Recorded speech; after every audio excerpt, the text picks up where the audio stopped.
যুক্তরাষ্ট্রের visa bond তালিকায় যুক্ত হল বাংলাদেশ। লেবাননে ড্রোন হামলা চালাল ইসরায়েল। ইয়েমেনের একাধিক শহর পুনর্দখল সৌদি সমর্থিত বাহিনীর। আসুন আমাকে তুলে নিয়ে যান ট্রাম্পকে কলম্বিয়ার প্রেসিডেন্ট। ইরাক যুদ্ধের সঙ্গে ভেনেজুয়েলার তুলনা করলেন ট্রাম্প। যুক্তরাষ্ট্রের নতুন ভিসা বন্ড তালিকায় বাংলাদেশকে অন্তর্ভুক্ত করা হয়েছে। এর ফলে বাংলাদেশি নাগরিকদের যুক্তরাষ্ট্র ভ্রমণের ক্ষেত্রে সর্বোচ্চ $15,000 পর্যন্ত ভিসা বন্ড বা জামানত জমা দিতে হতে পারে। মার্কিন পররাষ্ট্র দপ্তর 6 জানুয়ারি ভিসা বন্ডের আওতাভুক্ত দেশগুলোর হালনাগাদ তালিকা প্রকাশ করে। নতুন তালিকায় বাংলাদেশ সহ মোট 38টি দেশ রয়েছে। বাংলাদেশের ক্ষেত্রে এই নিয়ম কার্যকর হবে 21 জানুয়ারি থেকে। নিয়ম অনুযায়ী ভিসার জন্য যোগ্য হলেও কনসুলার কর্মকর্তা আবেদনকারীর ব্যক্তিগত অবস্থা ও সাক্ষাৎকারের ভিত্তিতে 5,000, 10,000 অথবা $15,000 বন্ড আরোপ করতে পারবেন। এই অর্থ যুক্তরাষ্ট্র সরকারের অনলাইন প্ল্যাটফর্ম pay.gov-এর মাধ্যমে জমা দিতে হবে। মার্কিন স্টেট ডিপার্টমেন্ট জানিয়েছে ভিসা বন্ড একটি ফেরতযোগ্য জামানত। নির্ধারিত সময়ের মধ্যে যুক্তরাষ্ট্র ত্যাগ করলে ভিসা পেয়েও ভ্রমণ না করলে অথবা বিমানবন্দরে প্রবেশে বাধা পেলে বন্ডের অর্থ ফেরত দেওয়া হবে। তবে নির্ধারিত সময়ের বেশি অবস্থান করলে বা যুক্তরাষ্ট্রে গিয়ে ভিসার স্ট্যাটাস পরিবর্তনের আবেদন করলে এই অর্থ বাজেয়াপ্ত হবে। এছাড়া ভিসা বন্ডের আওতায় থাকা বাংলাদেশিদের জন্য যুক্তরাষ্ট্রে প্রবেশের ক্ষেত্রে নির্ধারিত হয়েছে 3টি বিমানবন্দর: বোস্টন লোগান, নিউ ইয়র্কের জন এফ কেনেডি JFK এবং ওয়াশিংটন ডুলস আন্তর্জাতিক বিমানবন্দর। মার্কিন কর্তৃপক্ষ জানিয়েছেই পাইলট কর্মসূচির উদ্দেশ্য হল ভিসার মেয়াদ শেষ হওয়ার পর অবৈধভাবে অবস্থান রোধ করা।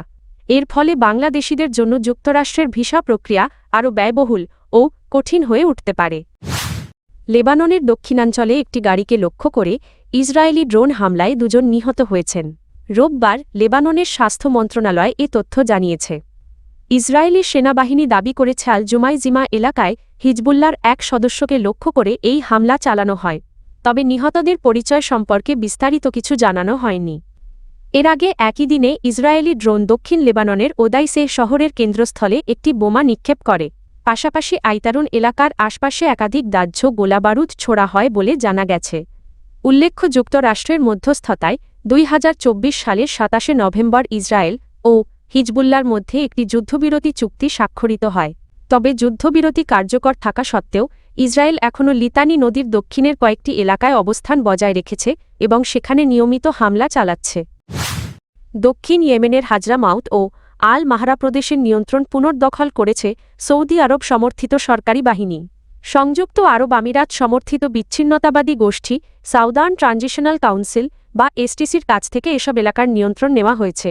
এতে ইয়েমেনে সৌদি আরব ও UAEর মধ্যকার উত্তেজনা আরও স্পষ্ট হয়ে উঠেছে। আল জাজিরার প্রতিবেদনে বলা হয়, ইয়েমেনের আন্তর্জাতিকভাবে স্বীকৃত সরকারের প্রেসিডেন্সিয়াল লিডারশিপ কাউন্সিলের প্রধান রাশাদ আল আলিমি জানিয়েছেন, সৌদি সমর্থিত হোমল্যান্ড শিল্ড বাহিনী সীমান্তবর্তী এই প্রদেশগুলোতে সব সামরিক ও নিরাপত্তা অবস্থান পুনরুদ্ধার করেছে।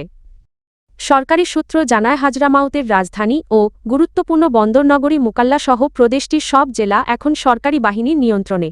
আল মাহারাতেও STC বাহিনী সরে যাওয়ার পর সরকারি বাহিনী পুরো প্রদেশের দখল নেয়। ডিসেম্বরের শুরুতে STCAE 2 প্রদেশ দখল করার পর থেকেই উত্তেজনা বাড়তে থাকে। হাজরামাউত ও আল মাহরা ইয়েমেনের প্রায় অর্ধেক ভূখণ্ড নিয়ে গঠিত এবং সৌদি আরবের সঙ্গে সীমান্ত ভাগ করে নেয়। সংঘর্ষে এখন পর্যন্ত অন্তত 80 জন STC যোদ্ধা নিহত এবং শতাধিক আহত হয়েছেন বলে জানিয়েছে সংশ্লিষ্ট সূত্র। STCর পক্ষ থেকে সৌদি বিমান হামলার অভিযোগও করা হয়েছে। এদিকে সৌদি আরবের সংলাপ প্রস্তাবকে স্বাগত জানিয়েছে STC।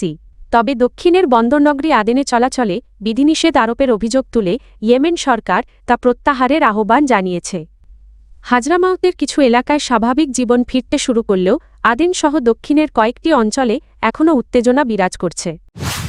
ভেনেজুয়েলায় যুক্তরাষ্ট্রের সামরিক অভিযানের তীব্র সমালোচনার পর মার্কিন প্রেসিডেন্ট ডোনাল্ড ট্রাম্পের হুমকির মুখে পড়েছেন কলম্বিয়ার প্রেসিডেন্ট গুস্তাভো পেত্রো। জবাবে ট্রাম্পকে প্রকাশ্যে চ্যালেঞ্জ জানিয়েছেন পেত্রো। এক বক্তব্যে কলম্বিয়ার প্রেসিডেন্ট বলেন, আসুন আমাকে তুলে নিয়ে যান, আমি এখানেই অপেক্ষা করছি। তার এই মন্তব্য ভেনেজুয়েলার প্রেসিডেন্ট নিকোলাস মাদুরোর আগের হুঁশিয়ারির সঙ্গে মিল রয়েছে। মাদুরো একই ধরনের চ্যালেঞ্জ জানানোর পরই যুক্তরাষ্ট্র ভেনেজুয়েলায় সামরিক অভিযান চালিয়ে তাকে ও তার স্ত্রীকে আটক করে নিউ ইয়র্কে নিয়ে যায়। এই ঘটনার পর যুক্তরাষ্ট্র ও কলম্বিয়ার মধ্যে উত্তেজনা আরও বেড়েছে। সামাজিক যোগাযোগ মাধ্যম এক্সে দেওয়া এক বার্তায় পেত্রো বলেন প্রয়োজনে তিনি আবার অস্ত্র হাতে নিতে পারেন। ৯০-এর দশকে অস্ত্র ত্যাগ করা এই প্রেসিডেন্ট একসময় বামপন্থী গেরিলা ছিলেন। তিনি বলেন মাতৃভূমির স্বার্থে প্রয়োজনে আবার প্রতিরোধে নামতে হতে পারে।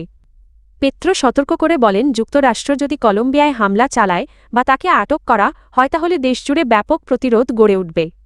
এর আগে রোববার সাংবাদিকদের সঙ্গে আলাপে ট্রাম্প পেত্রোকে অসুস্থ মানুষ বলে আখ্যা দেন এবং তার বিরুদ্ধে কোকেন পাচারের অভিযোগ তোলেন।